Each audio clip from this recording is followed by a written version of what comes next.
Hey everybody, David Kenney with dckenney.com. Hey, I wanted to bring to you another update about the Common English Bible, the Bible translation that I've been reviewing on my blog for the past few weeks.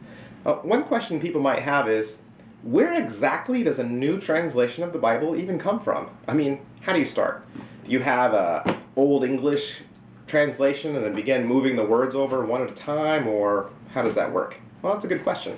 And the answer is, pretty much every single English translation we have today comes from two source documents. The first is obviously a Hebrew source document, and the second would be a Greek.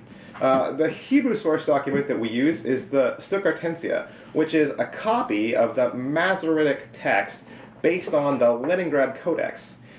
This is pretty much the same Hebrew source document that you'd find either in Hebrew school or in synagogue. Now, the Greek source document we have is the Novum Testamentum, or sometimes we refer to it as the Nestle Aland. This began as the Polyglot Bible, and it's currently in its 27th edition. The Nestle Aland is constantly being updated every time we make new discoveries from the Greek or a new source document is discovered.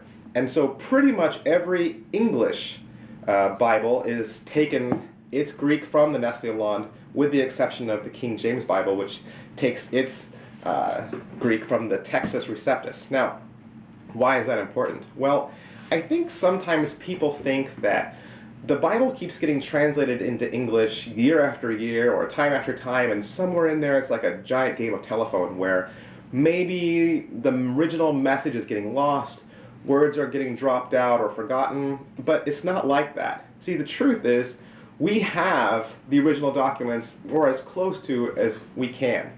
And we keep going back to those documents time and time again, every single time a new translation is born. It's not piggybacking off of previous translations. Now, each time a new translation is undertaken, those editors and those translators, they go back to the source documents and they pray over them again and they ask those questions. What is God's Word, and how best can we relay that message to the world?